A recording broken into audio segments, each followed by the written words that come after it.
Hello, this is Matt Bergman, and you are listening to the Punk Rock Libertarians Podcast, episode 37. I'm here tonight with Ethan Montgomery. What up? And Jared Schneider. Hey.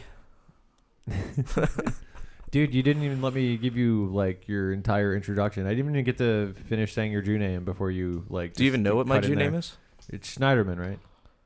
That's not my Jew name. What's your Jew name, dude? I'm not telling you. So, wait, what is a Jew name? Because I was just making shit up.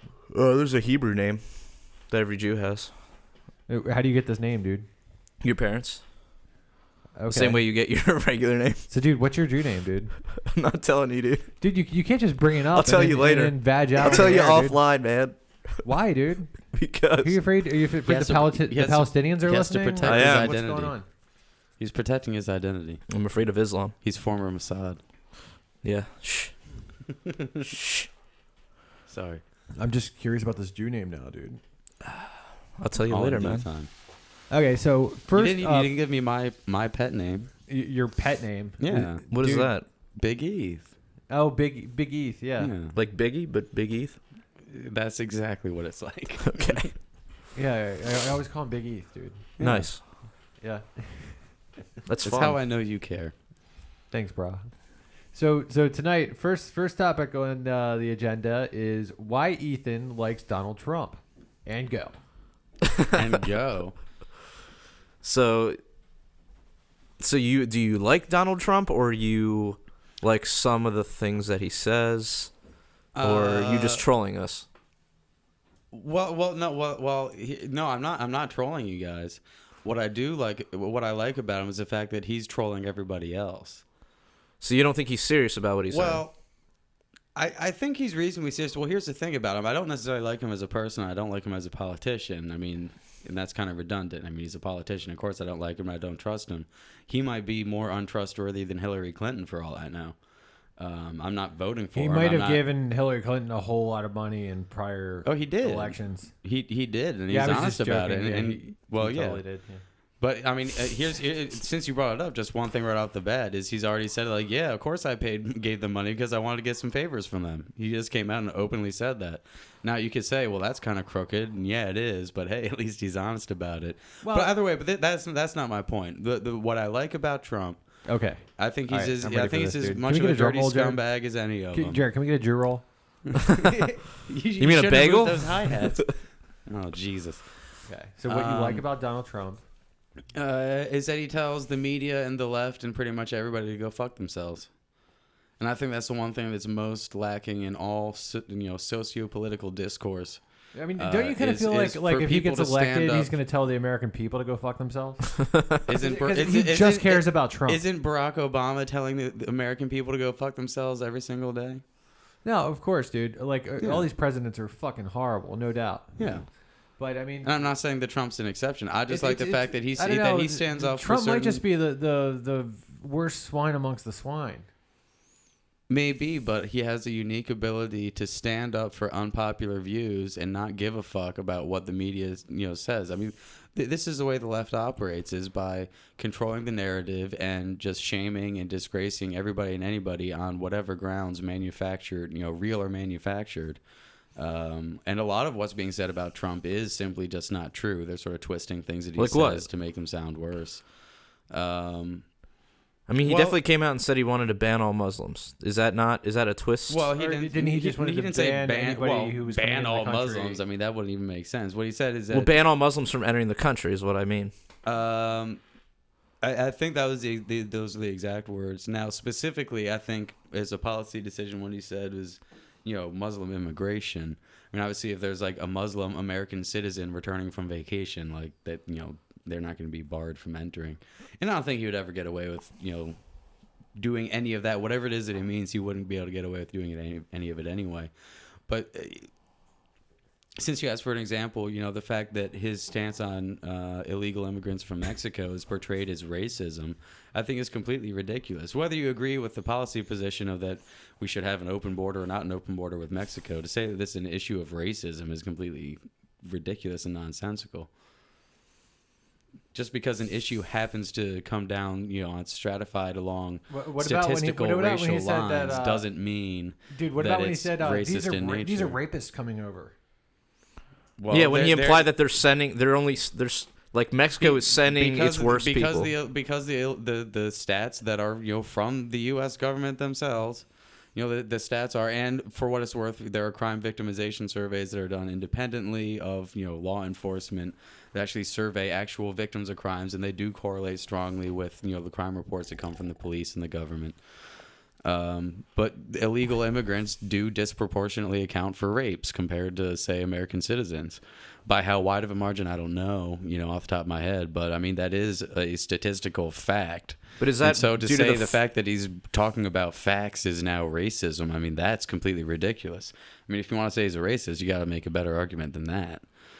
Well, I think what he needs to do is make his argument instead of just saying shit like that. Well, I mean, so I think you're proving my you're proving my point in that this is what the debate has become. It's like, if you want to go against the narrative, it has to be an uphill battle for you. You're automatically racist before you explain yourself. Well, that's what the left has that- done well, to the dude, main I gotta tell social and media and political narratives. So they've turned it into this ridiculous nonsense where they're allowed to call you whatever the hell they want to with no but hold on. basis. Okay, fair enough. Then it's up to you to defend okay, yourself. but why can't Trump get up on stage and say, "Look, here are the stats," instead of just saying they're sending over the He rapists? has. That's because people are only listening to the headlines that are coming from the left, which are just going to take anything they can out of context.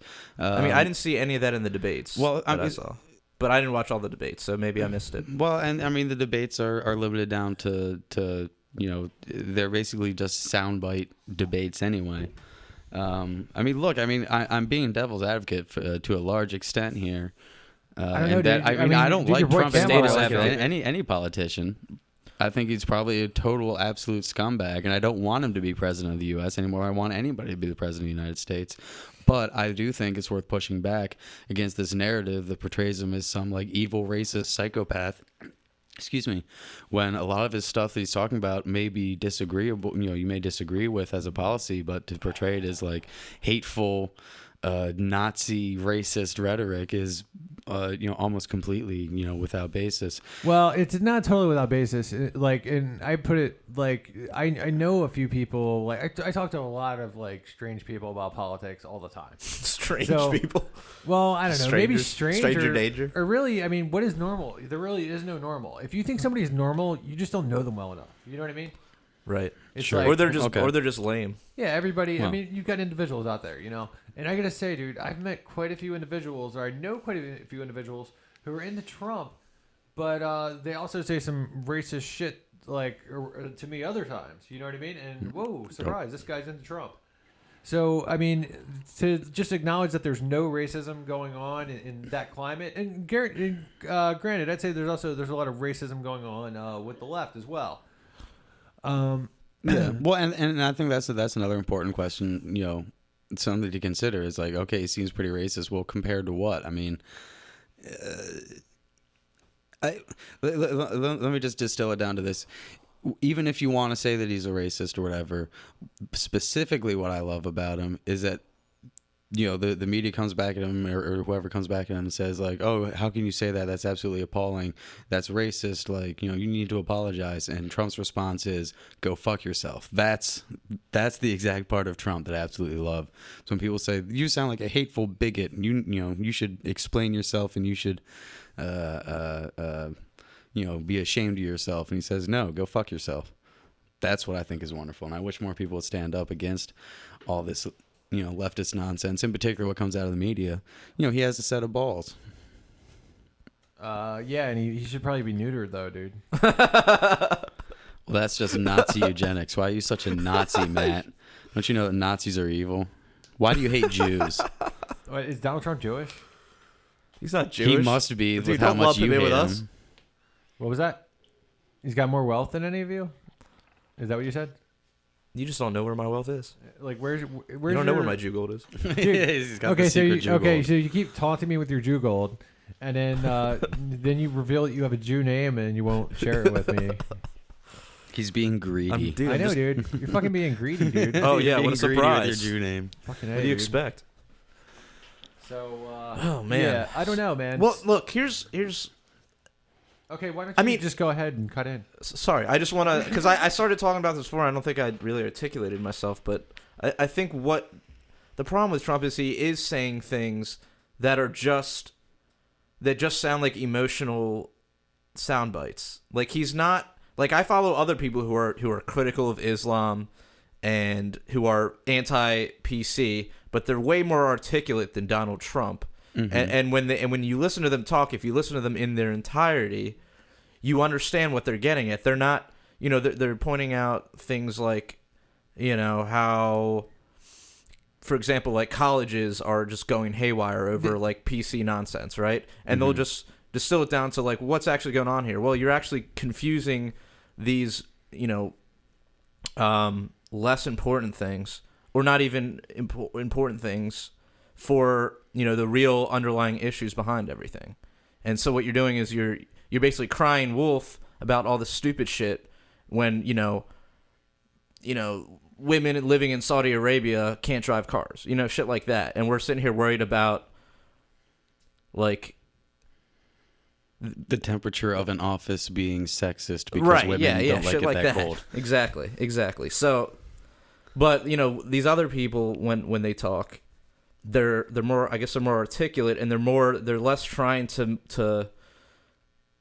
be what's the word, like hyperbolic or just trying to get attention. It seems like Trump is just trying to get attention, which I mean is fair. Which I mean is a reasonable. Isn't that the name of the game? A strategy for being a politician, especially for Trump. I mean, I think he's just doing this for power. That's always been my. But compared to what? Compared to what other person that was running for president of the United States that wasn't seeking power? I'll grant you Ron Paul as the potential one exception. I mean. Again, I don't disagree with anything you're saying, but how is this not true of Hillary Clinton or Bernie Sanders but it or is Barack true for all Obama? of them. It is exactly. So I don't think it's fair to single out Trump as like, well, but he's saying these things and he's not backing it up with an intellectual argument. Like, when have you ever heard a presidential candidate do that? Yeah. I mean, but how many articles have we posted about Bernie Sanders and how shitty he is too? I mean, at least here we don't do that. Now you have a point, of course, with the media, although the media also tends to be slightly anti-Bernie because they favor Hillary Clinton. The mainstream, sure. Yeah. So. Yeah, I mean, dude, the thing that pisses me off about like this election cycle in general, I mean, well, there's a few fucking things. Okay, first off, it's like it seems like every fucking election, I'm just like, well, this is the worst yet. It just keeps getting worse and worse and worse, and 2016 is no different, dude. And so it's basically like, Bernie's like the biggest fucking socialist we've ever seen run for president out of the two major parties. And then fucking Trump, I feel like, is the biggest like fascist we've ever seen, like openly fascist, run out of like the conservative side, which I wouldn't say the man is conservative. You can actually find videos where he's saying he supports like universal health care, What about his whole thing also, dude, he's a huge fucking warmonger, and I feel like that should be one of the biggest issues for libertarians. If you want to talk about ending force, what's the worst kind of force? Oh, gee, I don't know, fucking murder. And, well, I mean, dude, Trump was just like going Hillary fucking. Clinton's a hell of a warmonger, Trump was like, too. I believe Trump in the last debate, he said something like, "I'm the most militaristic person," dude, that's what he said. He was bragging about it, dude. And it troubles me. It's like fucking. It's really fucking annoying that like so many libertarians are like, oh, falling for Bernie or fucking riding Trump's nutsack. Like fucking, dude. I'm sorry, man. I feel like Molyneux is giving Trump more credit than he would give Ron Paul. And I feel like the same way about Chris Cantwell. Like, I don't think that's true. Well, I think Cantwell. Dude, I remember Molyneux ripping on Ron Paul a lot. I mean, now he wouldn't come down on him, on principle because he knew he wouldn't win in there, but he would just talk about how he's running for president and how running for president is a waste of time. It's just so fucking lame. You're just not making anybody think like that. I mean, it's fucking, you're just playing along with the system. It's like you're just watching this stupid like sporting event, and like I mean, because neither of those people are just like I don't know, man. It's really fucking disturbing that all these like libertarians are able to choose sides between like the right and the left. Just different. Well, I think as you pointed out, I mean, we have the biggest socialist the presidential race has ever seen. versus, Trump, potentially the most fascist right winger we've ever seen. And so I think in a practical sense, if you're one of those pragmatic people that doesn't, that is cool with voting or whatever, believes in voting, for somebody that will harm you less, which I think is a perfectly fine position, then perhaps it is coming down to confronted with those, that binary choice. Dude, And I'm I know not so for sure me, Trump will harm I you would less. take a Pinochet over a Stalin any day of the week, no question. And unfortunately, it looks like, that may be ultimately what we're faced with. And so I don't really blame anybody for sort of making up their mind like, well, if we're going to have a left-wing dictator or a right-wing dictator, I want a right-wing dictator. And then I start to get pissed that, we're not talking about Rand Paul right now. And, and I'm not getting pissed at anybody here or really anybody on Facebook or wherever for not talking about Rand Paul enough. I'm more pissed at Rand Paul for not being as, hardcore and controversial as his father was, that actually got people talking about him, got people to take a double take and listen to him. Well, imagine if Rand Paul had the balls of Donald Trump. Now that would be a real candidate. And so that's where I think it's worth noting Trump's balls and how he uses them. If only we could have that in somebody principled, now there would be a real political force to be reckoned with. But I mean, Rand, I'm with you. I mean, it seems like it's nobody's fault but Rand Paul's. He seems just completely ineffective.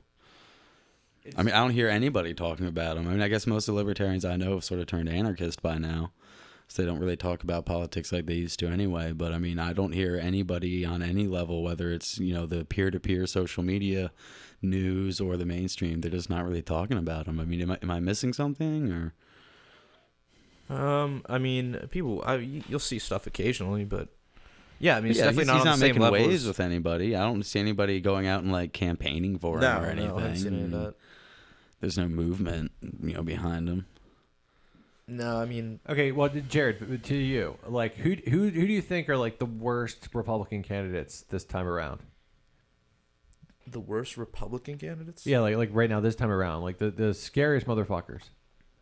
Like who are the scariest ones? Just go in order. The ones I don't that know. you just find the scariest as a Jew. As a Jew. I guess Trump would be number... yeah, Trump. Aren't you ever worried that he's gonna just rip his jacket and then you're gonna see his swastika on his sleeve? But no, but seriously, I don't think he's that principled though. Well, yeah. Trump, he's not principled at all, man. At least Hitler, you got to take Ethan's argument though. That Hitler was none of these guys are really that ideologically principled. pure, even if it was pure evil. Yeah, I mean, There is that. I don't think Trump.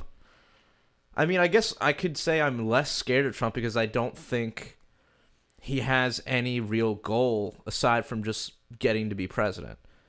I think he will blow with the wind or whatever, whatever he has to do to stay in power and get reelected. So, that could, depending on where the American populace is at. And back to what Ethan was saying, he makes a great point. Okay, so that's just a politician.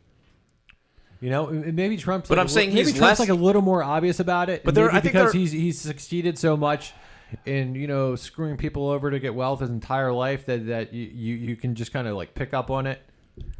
But I think there are ideological presidents. I think Barack Obama is an ideological president in some sense. I think he is a socialist in some sense. Now, he hasn't gone full Bernie. Well, but he also wanted to get elected so that he could do something. Well, all these guys are socialists in some sense. They're socialists about schools. They're socialists about the military. Right, but I'm saying he's more of an ideological. He's more ideologically pure than, say, Bill Clinton or Hillary Clinton. Barack Obama? Yeah, I'd say so.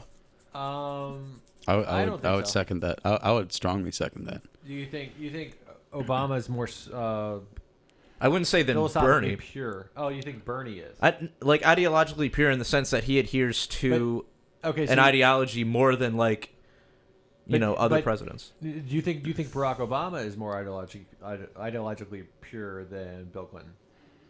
Right, that's what I said. You think Barack Obama is? Yeah. Wow. I just don't see it at all. What do you mean? don't see it How at is all. Bill Clinton more socialist than Barack Obama? Bill Clinton kowtowed to the Republican Congress. They're both crony capitalists, man. It's basically, they try to I think they try to be cool with the socialist crowd to get some votes, but when it comes down to it, neither of them. They're both crony capitalists. Well, I mean, without going through like a whole like Dinesh D'Souza long, movie about it. I mean, I don't think there's any question that Barack Obama is much more of an ideologue than Bill Clinton. I mean, Clinton seemed to be ideologically just your common run of the mill, Just a pragmatist. fraudulent thief.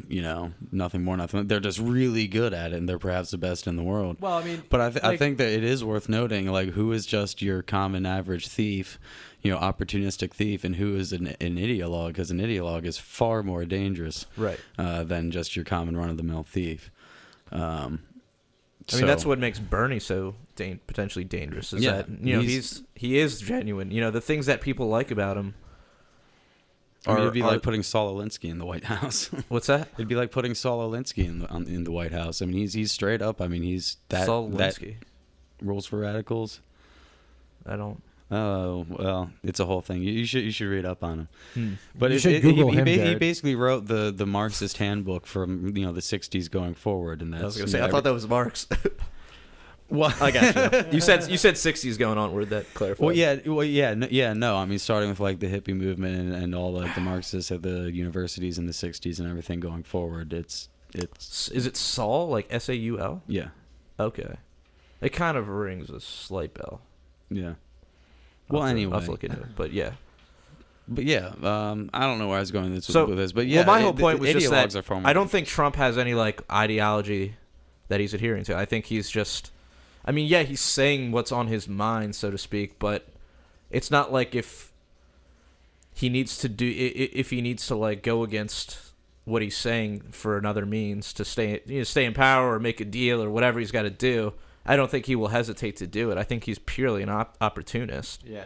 So I think that is less dangerous than someone who's like, I don't care what anyone, what influences I have, or what anyone else thinks, but this is the way. Or This what is the right reality thing to is. do. Okay, What's that? so- or what reality is. So Jared, so if somebody had a gun to your head, if somebody had a gun to your head and they were like, blow Matt Bergman. Now, if somebody had a gun to okay, you think you still have I'd say piece? I'd say Okay. shoot me. So if somebody had a gun to your head and they were like, okay, Jared, you must choose between Trump or Bernie. Yeah, it sounds like you would go with Trump if somebody had a gun to your head. I mean, I guess after what I said, I guess I have to agree with that, but I'd rather just blow my brains out. See, I mean, for me, I honestly do not know out of the two. They both Yeah. scare me for equal and opposite What reasons. what in particular are you so scared of about Trump? Like that he's going to say nasty things about Mexican people, or that he's going to completely wreck the economy? And Okay, I already said, at the last debate, Trump said he was the most militaristic person. okay. So that's one thing to be, which I think is the most fucked up thing. We're killing people around That's the a fair world. point. Look, That 'cause, is fair. dude, we spend more on our military than the other top 10 countries in the world. We spend more than all those countries combined, right? Yeah. And it's basically we're drone bombing, like 90% of the people that we drone bomb are civilians. They're not even targets. So I mean, we're just doing fucking horrible.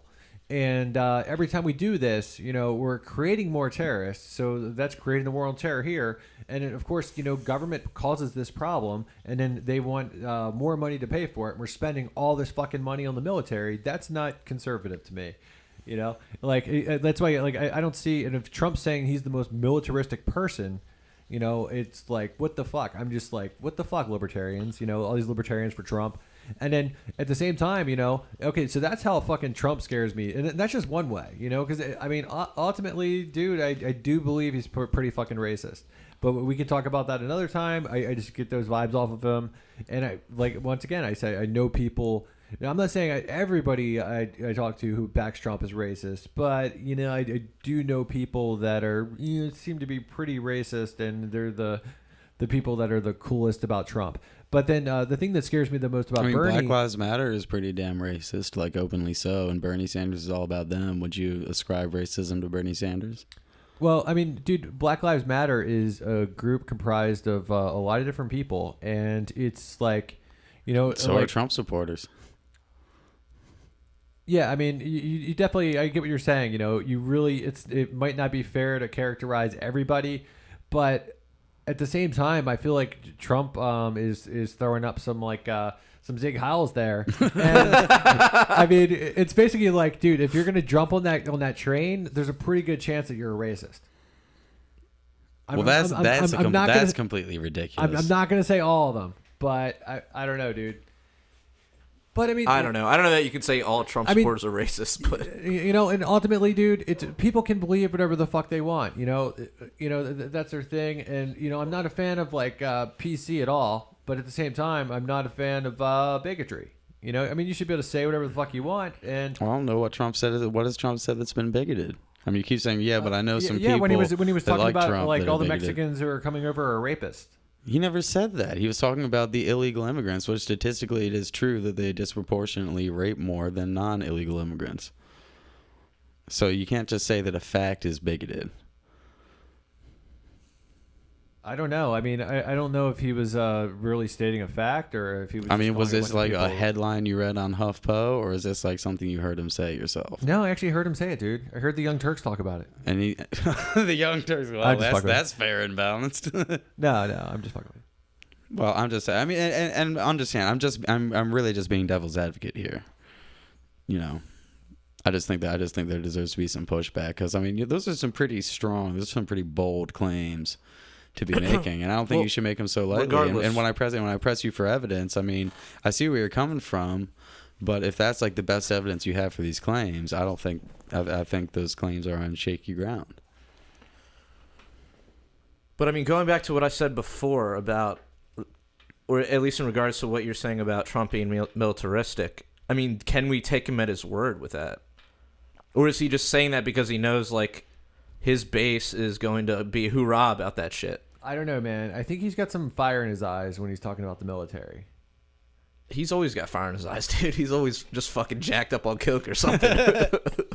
Maybe. I don't know, man. Look, I don't. It seems like he's got a boner for the military. He's on he's on the same methamphetamine regimen that Adolf Hitler was on. Think about it, dude. Yeah, exactly. Think about it, dude. He's a fucking businessman, okay? And what does the military spend the most money on? I mean, what does the government spend the most money on? I'm a little blazed. The government spends a lot of fucking money on the military, dude. So, and it's and other politicians in the past.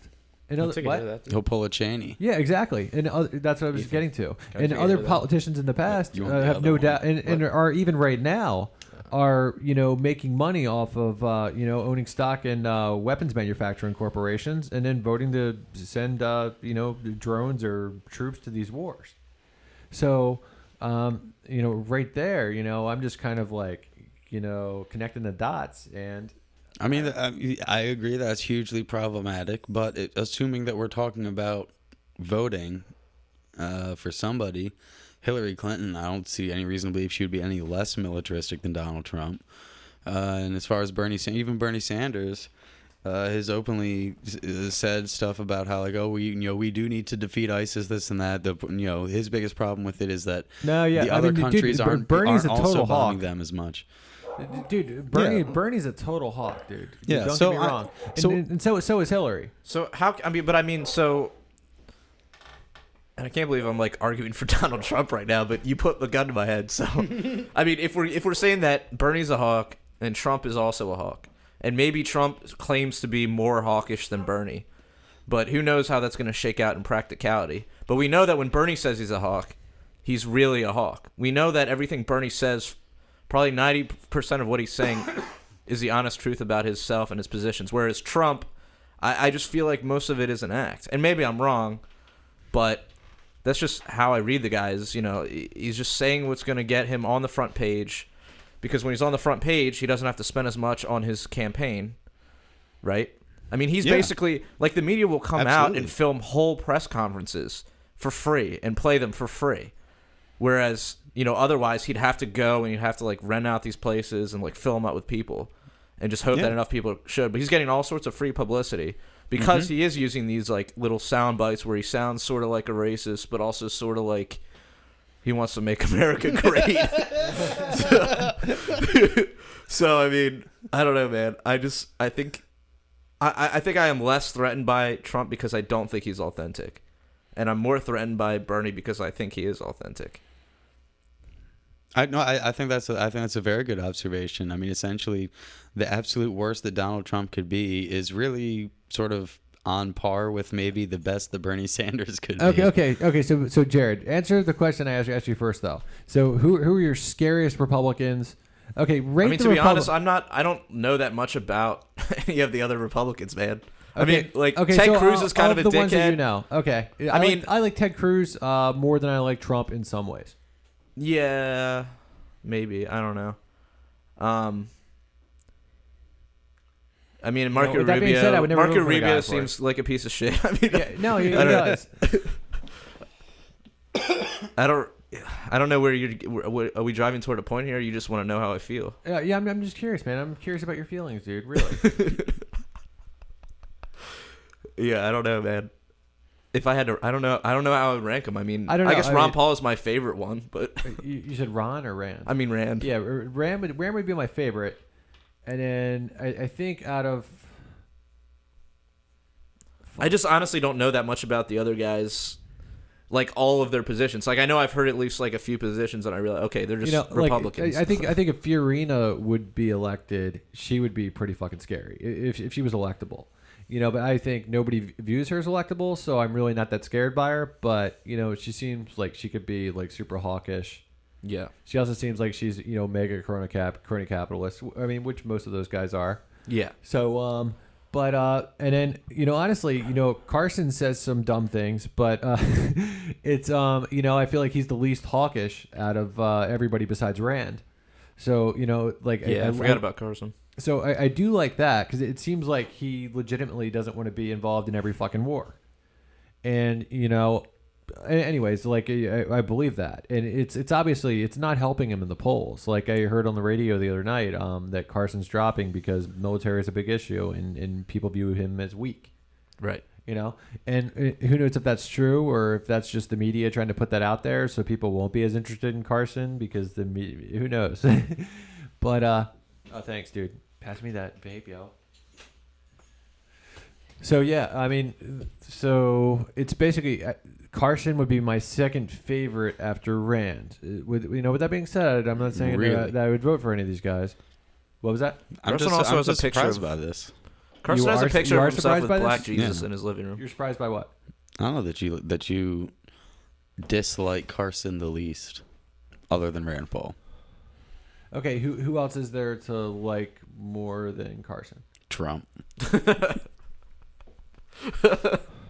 Dude, the thing I like about Trump is, it's like it's the same thing I liked about George Bush, but at the same time, I don't know. I don't know. It's basically like I think Trump's going to be entertaining, because if you don't believe in the post, you think it's a puppet post. When you realize how little power the president really has anyways, except for when he's always writing executive orders, which, we'll probably see more of those with the next president. So that makes it scarier because they always expand upon what the guy before them did. True. I mean, I think Rand, Rand and of course Rand, but I think Carson's not as scary as Trump.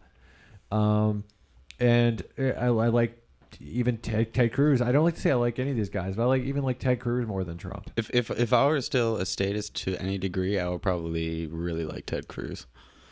Within the statist paradigm, to me, he really makes the most, consistently makes the most sense. The only places I can think of off the top of my head where I would fundamentally disagree with him are just on basic statist dogma that anybody that isn't an anarchist believes in. Dude, like the supremacy of the Constitution. Like, obviously I don't believe in that, but all other things being considered, somebody that actually legitimately believes in natural law and natural rights, well, that's pretty damn close.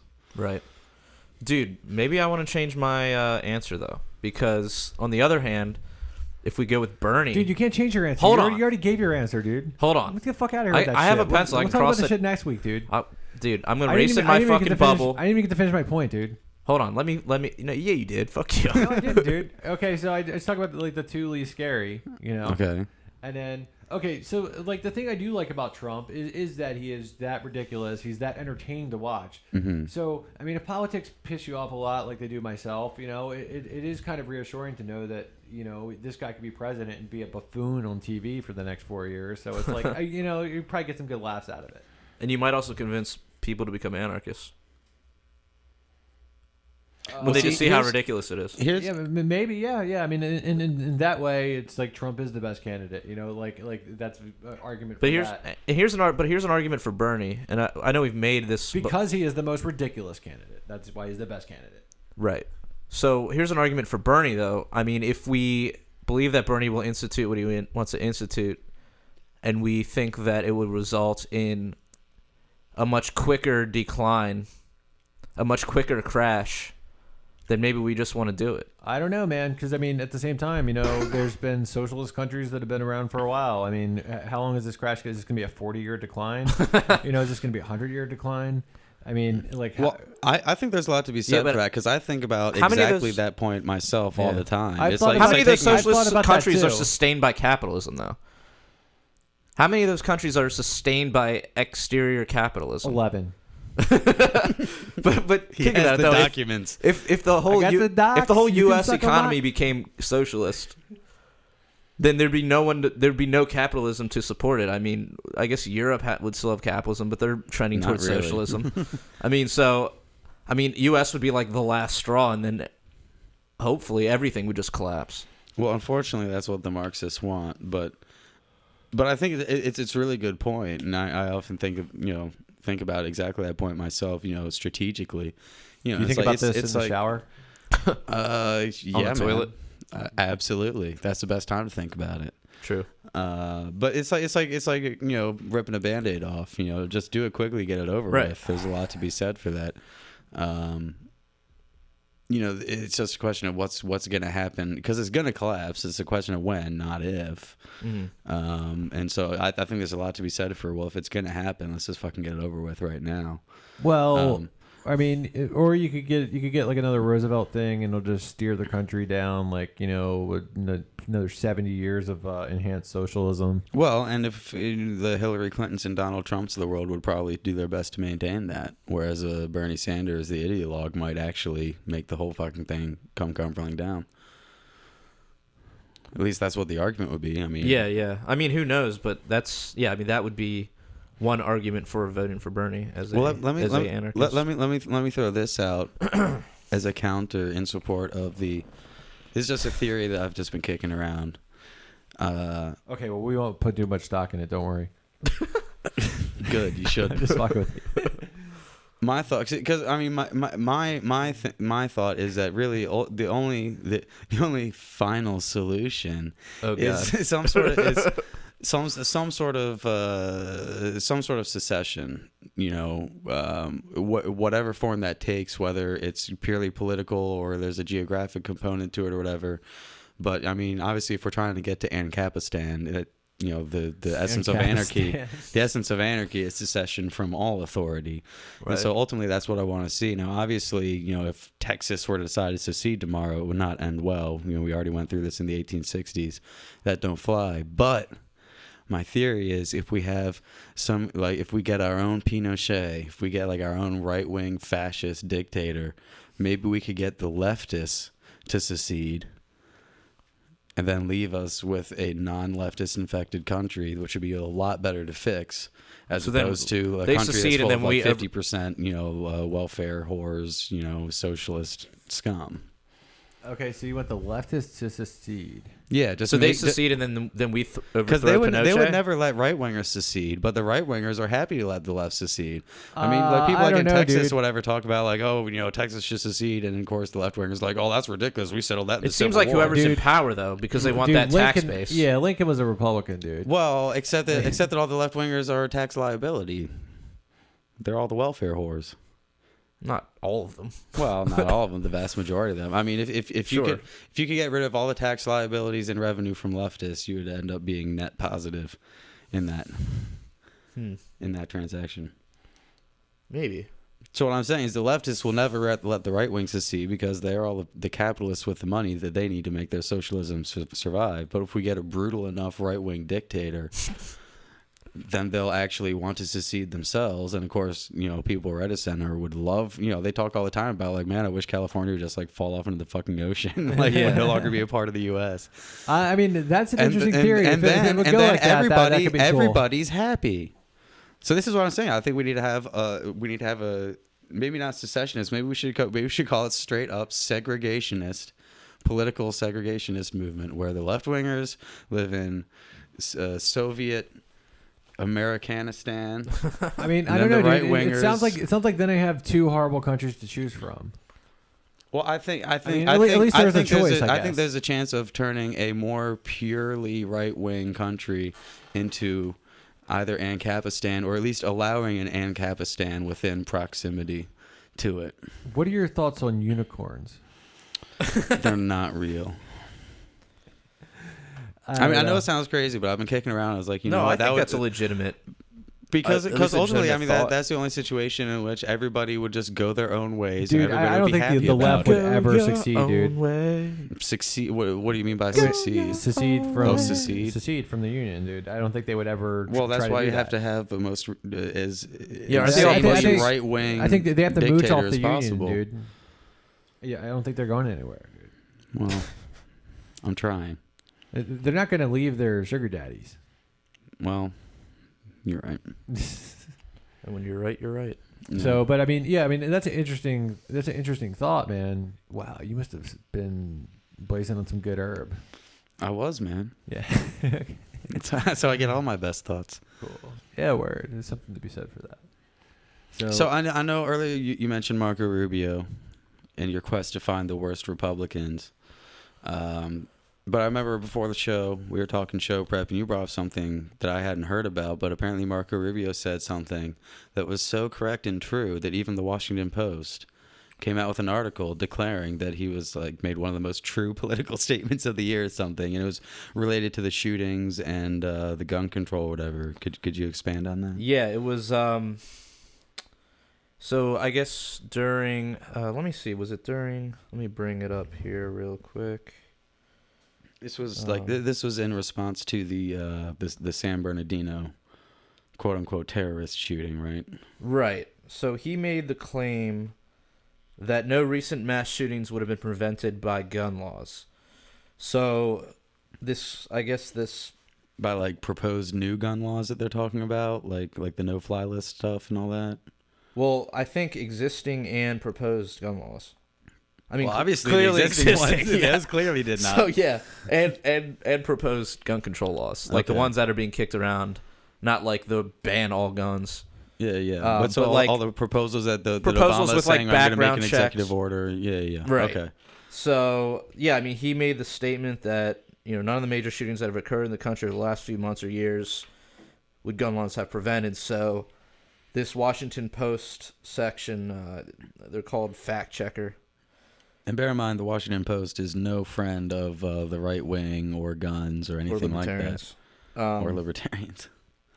So yeah, I mean, they went back as far as the Newtown shootings in 2012 and basically discovered that no, none of the proposed gun laws would have stopped any of those mass shootings. So, I mean, now what is their argument? I mean, probably they think there should be stricter gun laws than what people are proposing. Yeah, well, that's what I fear is what Washington Post is getting at, is that that's why the new gun laws have to be far more restrictive. I fear is their argument, and that's certainly where people are gonna steer the argument. The fact checker claims to be not take a position on any issue, so they don't say anything about journalism that attempts to be objective. I didn't know. Yeah, I mean, they don't make anymore. They don't make a standard or have any sort of. I guess they say here. Let's see. Gun control advocates often point to the experience in other countries that have enacted gun laws that heavily restrict gun ownership, as we have shown quantitative measures of cross-comparative crime statistics, especially where the crime is not consistently defined, i.e. mass shooting, usually end up being apples to oranges comparisons. Which is what we always argue, is that, just because you have some system in place or some set of laws in place in another country, in another culture, in another group of people, does not necessarily mean that it's universal. Yeah, right? well, they're trying to reduce the issue to something just so absurdly simplistic that it obviously has nothing to do with the actual, problem itself. And I think I saw a statistic the other day. It was something. Of course, there's been a surge in gun sales yet again, but I want to say the number I saw was that it was on the order of 100 million guns have been sold in the U.S. since Barack Obama took office. 100 million? 100 million. That's just new guns since he took office. So there's far more than a gun for every man, woman, and child. What about this theory? In the U.S. as it is. So this notion that we're going to control the already we're talking about literally hundreds of millions of guns. We're at a point where we would start measuring the number of guns in fractions of billions. And yet people think that we're going to have they can't keep drugs out of prisons. Yet somehow they're going to control the guns. Right. We already have hundreds of millions out there in circulation, but all the new ones, those will be tightly regulated. And so, what do they think they're going to accomplish? It's totally nuts. I wonder if there's like a bunch of Sure. All right, we're going to take a quick smoke break, and then we're going to finish that thought. Ba-doo. And we're back and Jared's going to talk about gun sales and Obama. Yeah, so I think I saw this on a forum or something, and I'm sure it was completely tongue-in-cheek, but it was interesting. What if, whenever they, try and pass new gun laws, or they talk about it, gun sales go up. What if Democrats, or a small handful of Democrats, just own stock in a bunch of gun companies? That would be so fucking amazing. They probably do. So, dude, I wouldn't be surprised. That would be a very classic con for a congressman to do. Yeah. Pass some laws that threaten or things, not even create pass market laws, conditions. just threaten and just bring it up. Yeah, they don't even have to make it pass. They just have to talk about it, and then everybody gets all paranoid and runs out and buys guns. And hey, man. Well, great. Now you've given them all an idea. Or I've just revealed their con. Yeah, dude. Damn. It's pretty remarkable, man. Barry's a huge gun salesman. I hope you don't get assassinated now. Uh-oh. Let's delete this podcast now. Rewind. So, do you want to talk about this whole FBI director thing? Was that you, Ethan, that brought that up? Yeah, so this was it was some congressional hearing that I'm assuming is in response. It was pertaining to gun control, and I assume it's in response to the San Bernardino shootings, and now they're proposing all these new regulations by executive order, which is just hugely problematic on its own. Let me see if I can pull up this link. I thought I had it here, but basically, the FBI director, James Comey, I believe that's his name. Yeah, here, let's look this up. He was being questioned by Lindsey Graham, of all people. Good old Lindsey Graham, every libertarian's favorite Republican.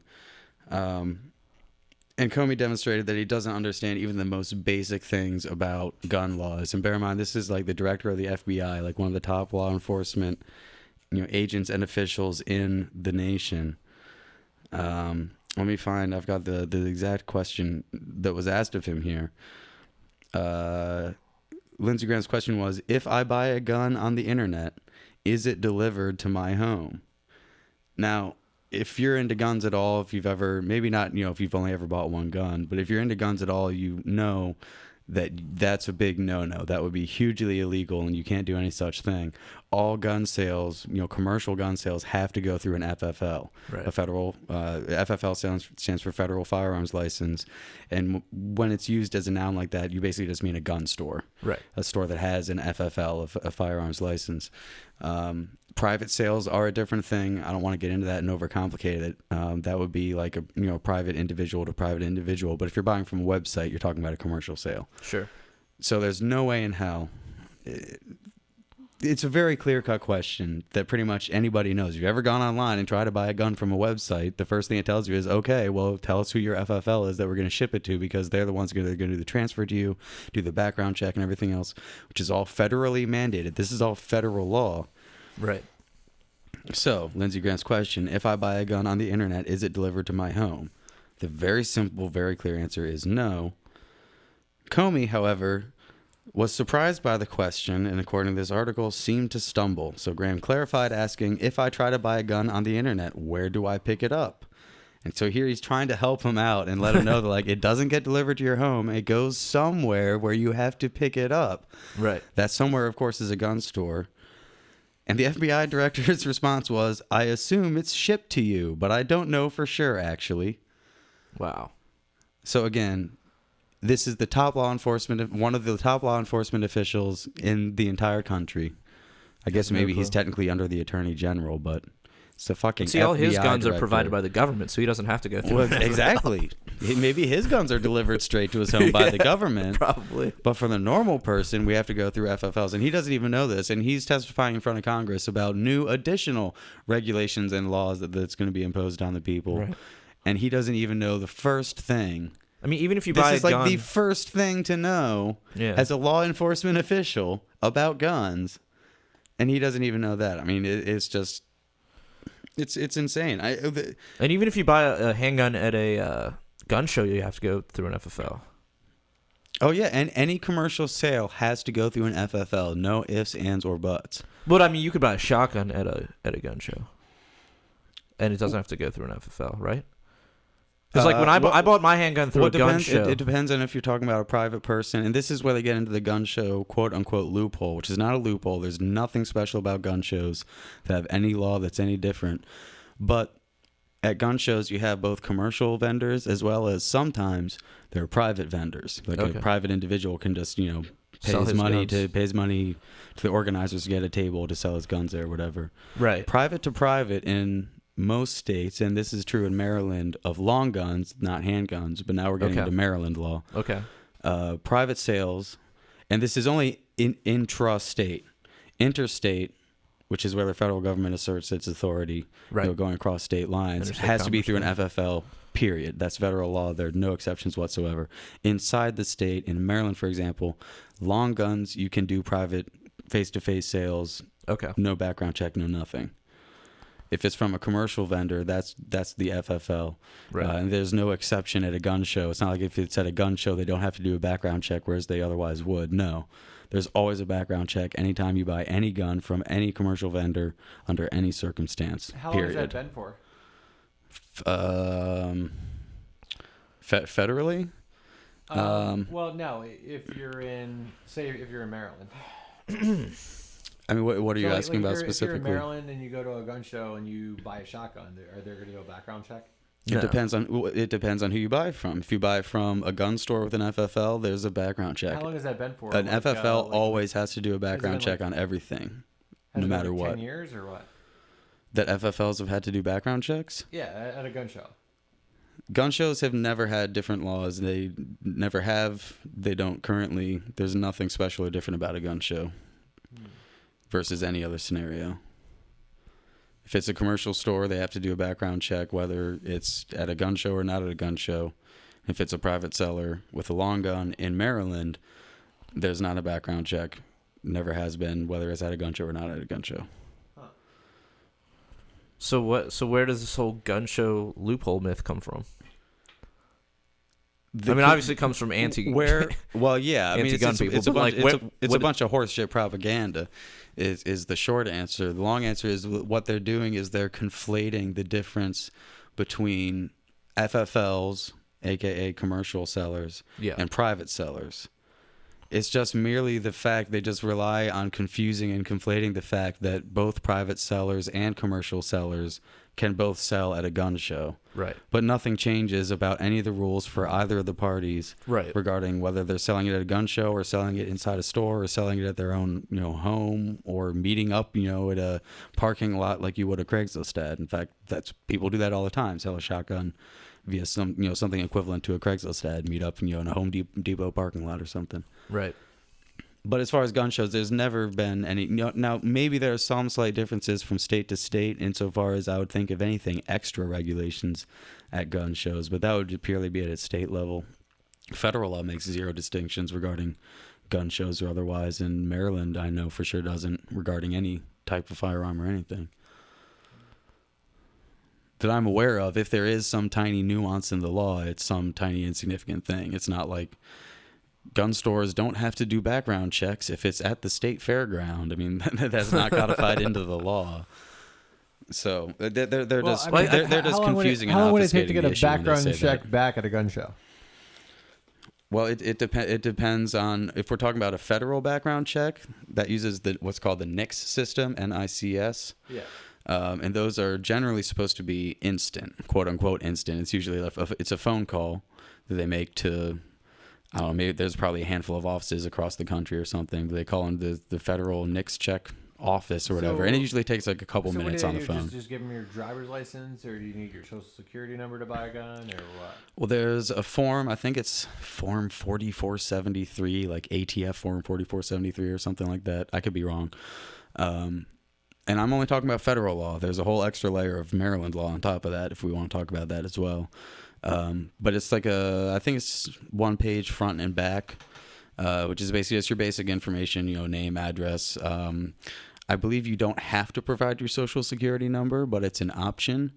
And I'll get to that in a second why sometimes you do. It's just an extra unique identifier so you don't get confused with somebody else that happens to have the same, say, first and last name. If your name is Robert Smith or something, there's going to be a whole bunch of Robert Smiths in the system. So it's sometimes helpful. Yeah, there's probably lots of Robert Smiths that were, felons as well. And so you don't want to get confused in the system with them. But anyway, so you fill out this form, and it basically has a whole long list of questions, yes, no, like, are you a felon? Are you a drug user? Are you guilty of violent crimes? All, yada, yada, yada. And then, you sign it and say, under penalty of law, I affirm this is all true, and if it's not, I'm going to go to prison. And they take that form, they call up, they give your name, your social security number if you provide that, and they run the check, and if nothing comes up as, negative, then you get your gun. Now, see, when I bought my gun at a gun show, I bought it from a commercial vendor, but they had to take it back. I had to go and pick it up at the store after the fact. For just pistols, I believe. Right? Was it a handgun? Yeah, it was a handgun. Yeah. Okay, so that's getting into Maryland law. Okay. Which has a couple extra layers. One, because it's a handgun, that falls under what's called regulated weapons. And this now, is hold a on. Maryland law This terminology. was before last October when they passed that new fingerprinting law. Okay. I bought it in April of, not this past April, but the one before that, I want to say. Well, the part of the Actually, the part of 3 the, Aprils ago. The part of the law 3 I'm Aprils referring to goes back at least a couple decades. Oh, okay. So this is independent of that. I haven't bought a gun since they had all those extra regulations like the handgun qualification license and all that shit. You've what? I have not bought a gun the last couple years. Yeah. Not a handgun at least. Right. So I'm not familiar with all the new stuff. This is just the old stuff that was there in place. Okay. The one thing is there's a 7-day waiting period. Right. Okay. And the other one is that there's Dude, I had to wait like 2 months. It was ridiculous. 2 months. Yeah, dude. That's ridiculous. Well, I think they were backed up and they were running. Well, yeah. Here's the other thing, and this is a funny thing unique to Maryland. So Maryland, on these quote unquote regulated weapons, which includes handguns and scary looking rifles. Literally. Yeah, that's what it's defined as handguns, and then this short list of scary looking rifles, which is like FALs, AKs, AR-15s. Anyway, so the Maryland State Police does a completely redundant background check on their own. The checks, I have to assume, all the same records that the feds check. Right. But there's both a federal background check as well as the Maryland State Police do a background check. You have a 7-day waiting period. And there's been so many buying frenzies over the past many years that the state police just get totally backed up, and they can't do the background check in the 7 days. I think that's what happened because to they're me. so backlogged. It was like 2 or 3 months. It was fucking ridiculous. Now, technically, in Maryland, the law actually says that if the FFL, the gun store, doesn't get a response from the state police within 7 days, they can release the weapon. Oh, really? And there were a couple gun stores that eventually did start doing that in protest of the fact that the state police were months and months behind and were making no attempts to catch up in a timely fashion or anything. Yeah. And so it was totally legal for them to, on day 8, be like, well, the state police hasn't gotten back to us, so here's your gun. Right. And that did happen. And so far as I know, there haven't been any repercussions because it was totally legal. But most gun stores, understandably, were playing cover their ass and weren't releasing the guns until they got an affirmative response from the state police saying that this guy's good to go. Really, purely just as a liability thing, and I you can't blame them. No, I mean, I didn't blame. I didn't think. I mean, obviously they want to sell me the gun. They want to get the rest of their money. Yeah, I mean, So- as far as I understand, all the gun stores were furious about it and just as pissed as anybody else. Because I mean, obviously this is hurting their business. If it's going to take months and months to get their gun, Right. people aren't as likely to go out and buy a gun. So. Hey, Ethan, you probably know about this. I believe recently somebody mentioned to me that Remington used to make rifles in Maryland. It's possible. I honestly don't know. Oh, okay. Maybe I should. Well, then never mind. Not anytime particularly recently. Maybe like many decades ago. I'm I don't just know. Curious, does anybody make guns in Maryland now that you know? Well, I think Beretta up and left, didn't they? Oh, okay, yeah, maybe it was Beretta that I'm thinking of. Okay. Yeah, well, Beretta was here for a while. I think they had a very large manufacturing facility. And after the last round of gun laws, I know I guess it was the 2012 or 2013, whatever the big Maryland gun legislation was a couple years ago. 2013, maybe. Beretta was threatening to up and leave because it would have legitimately impacted them in a pretty negative way. And I think they did make good on that threat and either have plans to or in the process of or have already left the state of Maryland to go to some more friendly state. Of course, O'Malley and everybody else said, oh, fuck off. Yeah, good riddance. Like the bunch of dickheads Don't most of the state police use Berettas? I'm sure they did. I can almost guarantee you. I mean, what better example of crony capitalism in government would there be other than, them giving special benefits to Berettas in return for contracts with the state police and yada, yada, yada. Right. But I guess, the O'Malley administration was just too ideological. So, I mean, what was going on there, I think, was O'Malley was just grandstanding for the national scene for his presidential run. Right. The law obviously was completely stupid and useless and everything else. And nobody in Maryland, I think, really particularly cared, to support it. Yeah. So I'm losing my train of thought, but yeah, I'm sure that Beretta got plenty of contracts across the state. Yeah. But no more. So, dude, you want to talk about Stephanie? Stephanie, yes. Stephanie is the internet sensation, the middle-aged man, I think his 50s. I think he's supposed to be well over 6 feet, like 6'2", 6'4", something, very large man, who has decided that he wants to be... He wants to identify as... Wants to identify as a 6-year-old girl.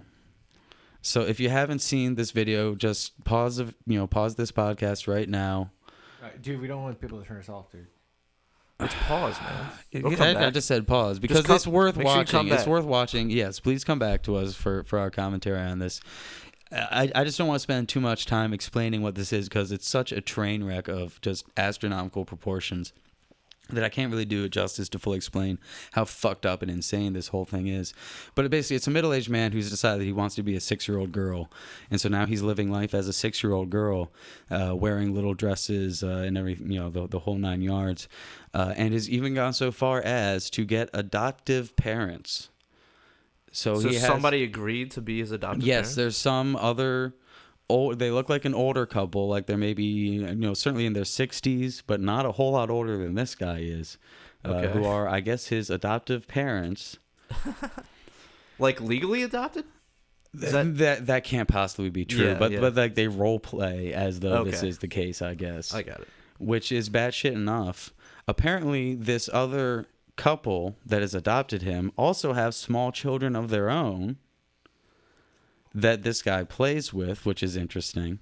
One thing I do want to point out is that Stephanie, and actually I have to look up the spelling because the ending of the spelling is just the most unique travesty in all of spelling, and you understand. I spelled it wrong on the board. Oh, you spelled it terribly wrong. Oh fuck. Okay, here we go. Here's how this individual, this gentleman / little girl, spells Stephanie. Is STEFANIE. Stefan.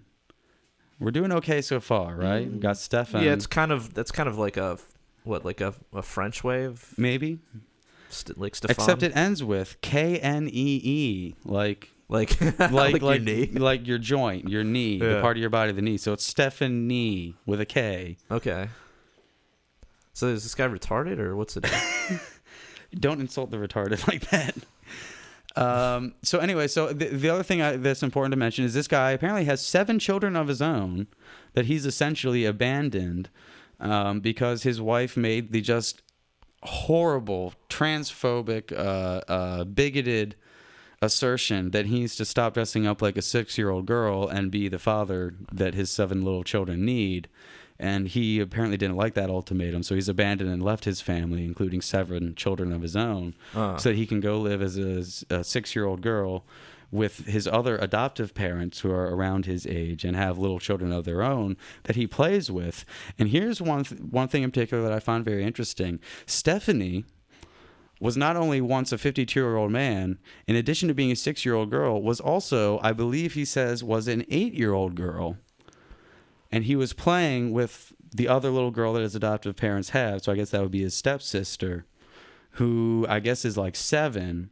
And she said that she wanted to be the big sister. And so Stephanie said, oh, okay, that's fine. I'll just be 6 then, so that you can be the big sister. Oh, that's nice. What I don't understand, though, is then if he's if he's trying to express his true identity, why is his true identity changing like this? I thought that he really, truly had the mind of an 8-year-old girl, but here he is just up and deciding on a whim that he's a 6-year-old girl. So he's not being very consistent. So I just thought that was an interesting thing to point out, that it's purely just on a whim. Like it's not like I truly have this physiological wiring, this urge inside me that tells me I'm a woman. It's just like, no, I feel like playing an 8-year-old girl today. Okay, I'll be a 6-year-old girl today, and abandon my 7 children. Yeah, and there's this whole interview was done basically as a glowing review of like, where are they now? Look at how successful this guy is in his new life as a transgendered, trans-aged man. And he's describing. So it was like glorifying what he did. Yeah. Oh. So how did his wife manage to stay married to him and pop out 7 kids without figuring out that he was just fucked up? That's an extremely good question. Did it happen at a certain point? He just one day realized? Did he get in a car accident? Do you notice he's going? Did he bump his head? He's going full Molyneux here. He's immediately jumping to female responsibility. You've gone the full Molyneux. Wait, here. how am I saying female responsibility? Yeah, because you're saying how could she have children with this freak of nature? Well, yeah. That's a point. Yeah. Well, yeah, and it's a good point. I was just curious. It's a good point. No, I'm totally with you. Yeah. No, well, obviously, there's a whole lot of fucking problems here. Yeah. And we're supposed to be told this is some sort of ideal. Like, isn't this just wonderful that he's doing what he wants to do? He actually, I remember probably the one quote that sticks out most in my mind from this abomination, talking to the cameras. He said basically, I decided I just don't want to be an adult at this point in my life. I mean, it's like, wait, hold on, let Matt chime in here. Yeah, I mean, well, I think where it gets fucked up is when he starts neglecting his children. You think? Yeah. Well, of course. I mean, I'm saying, but that's the part where it gets fucked up. Like, well, it's still pretty fucked up that he's a grown man sitting there saying, "I just don't want to be an adult, so I'm just not going to be an adult." I mean, that's a complete denial of all reality. Clearly. I agree. That's clearly problematic on its own. It's problematic to himself, but sure. I mean, if he was a single man living in a dirty apartment by himself, playing dress up, I mean, he wouldn't be harming anybody. That's true. Well, except for maybe this couple's other children, although they're clearly abusing their own children by having them this. Yeah. I mean, that is too. Also a bad part of this is. Yeah, no, I'm with you on the personal responsibility. I mean, I just figure that's just sort of a given that, yeah, he can do whatever the fuck he wants, but how can you look at this and not realize how destructive this is to every single person around him? In particular, as I mentioned many times, his 7 children that he's abandoned. Right. So that he can stop being an adult and just be a 6-year-old girl. Where does he live? Oh, I don't know. You gonna pay him a visit? No. It sounds like 7 children. Like, was he live in fucking Utah? Oh, I don't know. Well, let's. Is he a Mormon? Well, I'm pulling up a news article. I don't have that information off the top of my head. So what do you think about just regular, like the Bruce Jenner thing, all that shit? You asking me? Yeah, I'm asking you, dude. I mean, insofar as it's just like, you doing whatever you want with your own life, I think that's perfectly. Of course, you can do whatever the hell you want, and I don't really care. But I think. But should we be applauding it? No, I don't think so. And particularly when it comes to, and I apologize, I maybe don't know the correct terminology. I guess it would be transsexual as opposed to transgender, where you actually do surgery. Right. I think that's problematic. And again, I'm not saying that we should have bans on these kinds of surgeries or anything. I'm not saying that at all. But I think when you're talking to what in most other situations would be called mutilation, right? I don't know. Well, here's a comparison. It's not clear to me that it shouldn't be, and it's a shame that it has a pejorative connotation, but it's not clear to me that it shouldn't be treated as some sort of mental illness, mental disease, disorder, right. Whatever you want to call it. Not that makes them a bad person. Not. Not trying to insinuate anything from that, but insofar as an anorexic wants to see themselves as this ultra skinny person, you're not necessarily helping them by assisting them in achieving their realization of being this unhealthily skinny person. That was the exact analogy that I had never thought of that analogy, and someone pointed that out to me, and they were like, why do we praise one delusion and deplore another? And maybe deplore is not the right word, but if someone is bulimic and they're, making themselves throw up every night because they think they're fat and they want to get skinny, you're right. We don't go and say, oh yeah, you're right. Keep doing that. Get yourself skinnier.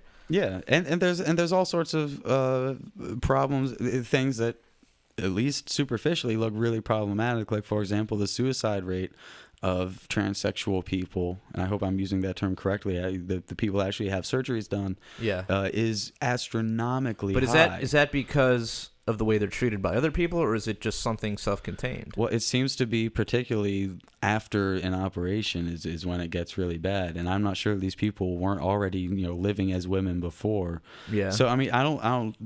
There are a lot of questions. At least I certainly have questions. I don't have a lot of answers. Yeah. But it looks like there's lots of problematic stuff going on here.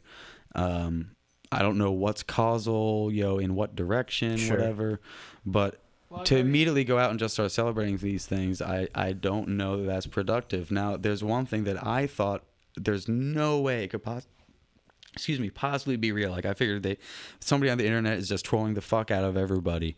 But this woman ended up on Dr. Phil, so it's legit as anything can be, short of just the most amazing troll con job in recent media history. But the woman, did you hear about this, that had a doctor pour bleach in her eyes to make her blind?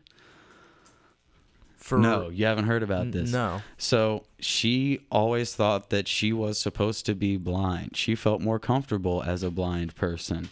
And so eventually she sought out ways to literally, physically make herself blind. She saw just fine before. And she somehow, and again, this is where it sounds totally like crackpot, this can't possibly be true, but it was on Dr. fucking Phil. Sought out and found a doctor who was willing to assist her, and what they did was literally just pour bleach in her eyes. Jesus Christ. And it blinded her. Did this doctor get in trouble for this? So far as I can tell, no. And that's what I do not understand. Oh yeah, she wanted Well, let me ask you this. Do you think she has a right to consent to that, or is it the doctor's responsibility to just know that this person's clearly mentally ill? I mean, clearly she has a right to do it to herself. I mean, you have a right to commit suicide. Yeah, sure. Yeah, of course. But I mean, when you ask a doctor to do it, shouldn't the doctor? I would say it's have a medical oath to, isn't it part of the Hippocratic oath, do no harm? Yeah. But if you're psychologically not harming them, I mean, or boosting them, or I mean, I don't know. I mean, for me, I think the assisted suicide thing seems like there's a lot. If I was forced to come down on one side or the other, I would say that, yeah, it's okay for doctors to engage in assisted suicide. it becomes problematic because then it's a question of like in what cases, to what extent, like, and that is it a slippery slope potentially? But I think there's definitely a good argument to be made there. Yeah, I mean, like if you're a cancer patient and you're in, serious pain, you maybe have like a month to live, but it's going to be a month of hell. Yeah, I mean, you should definitely, a doctor should definitely be allowed to do that. But I mean, if you're just a depressed person and you come up to a doctor and say, can you euthanize me? Yes, it is your right to die, and you should be allowed to kill yourself, but I think it should be, and I'm not saying maybe that there should be a law per se, but I mean, I think a doctor is in violation of his oath and his responsibility to go through with that. Potentially. Yeah, I mean, of course, it does depend on the situation, though. Well, yeah, and that's the thing. I mean, I guess, I think people are uncomfortable with answering that question because you at least feel like there ought to be a line somewhere. Yeah. And I do feel like there ought to be a line somewhere, but I don't know where that line necessarily should be. Right.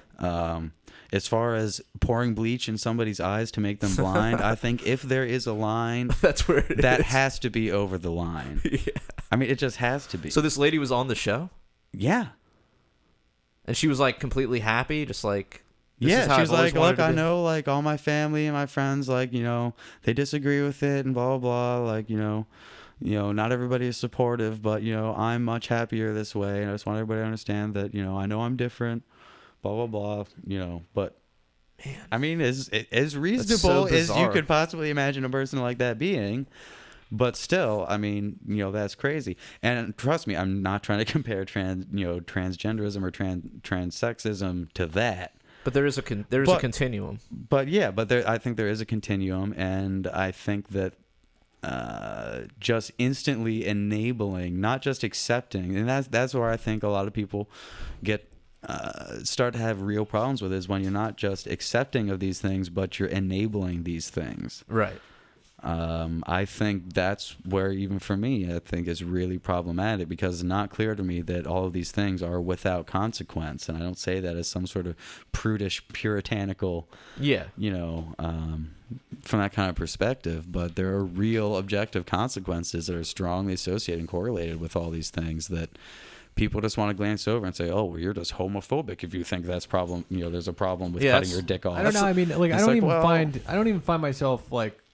I don't feel like we're probably the most qualified people to talk about it because we don't suffer from it. Or is it a suffering? I mean, yeah, I think it is a suffering, because it seems like a lot of so the then people, you're asserting it is problematic. I mean, well, a lot of people have became transgender after claiming to feel that way their entire life. So, okay. Since like I personally never went through it, I don't want to talk too much about it. I'll just. Well, believe me, I don't say any of this without any sympathy. Yeah.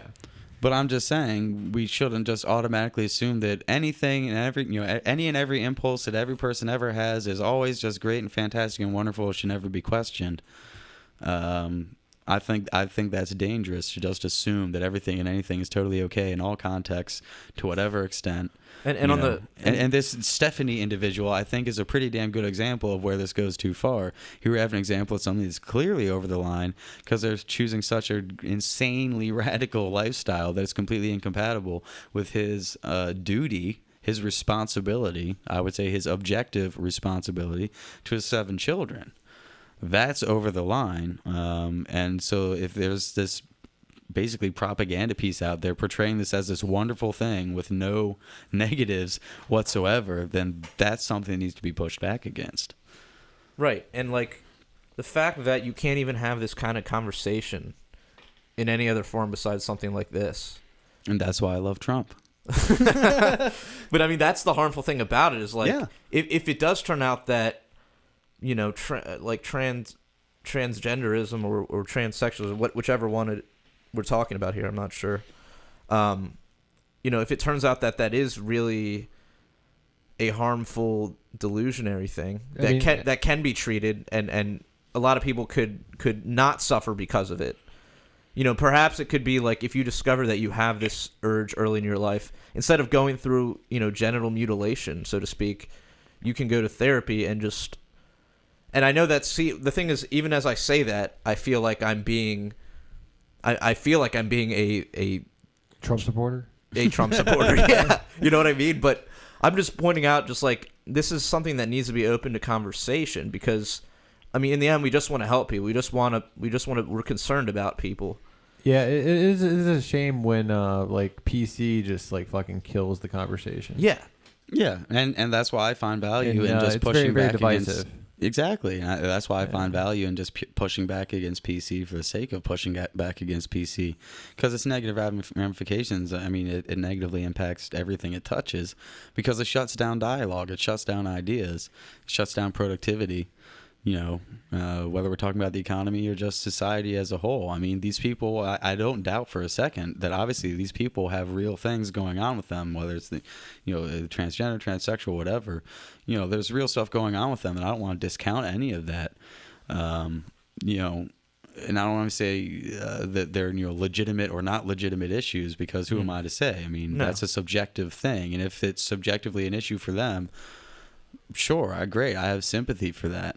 But let's not have this leftist narrative running, roughshod over all these issues with just this PC nonsense that's totally unproductive and isn't really helping anybody. That's one thing that I can say with total confidence is that, transgender isn't an excuse to, not take responsibility.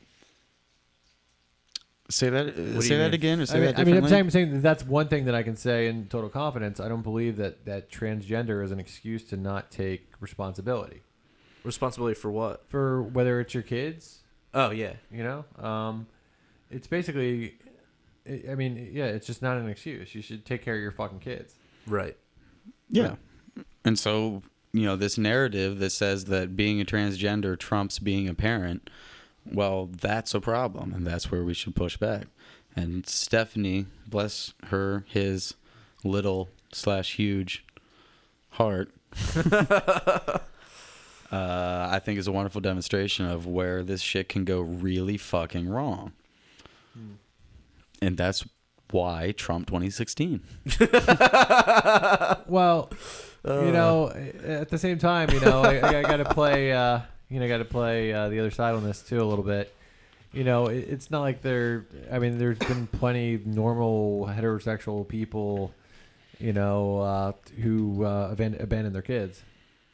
Yeah, but nobody tries to pretend like those are wonderful things. Yeah.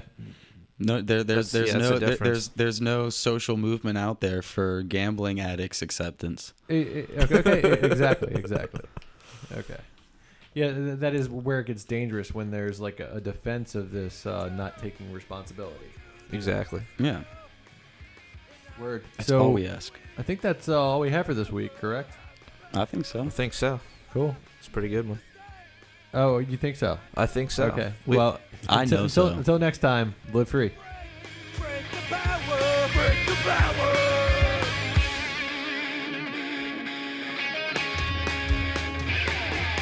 Statism but break the blood that is shed. Drenching the flags on the tax bombs in red. Poisons by a few at the expense of the many. So do the cards in the death machine. You can't justify killing by economic gain. For God, country, and democracy. You can put freedom in gunpoint in a foreign land. We support the troops, then bring them home. I believe that you will do the best for you. And I believe that we have the power, have the power. I hate the state, and I know I'm a slave. We can make a break the power, break the power. Society owes individuals nothing more than non-interference with natural rights. Once a virtuous person fully comprehends the non-aggression principle, the violence of the state becomes obsolete.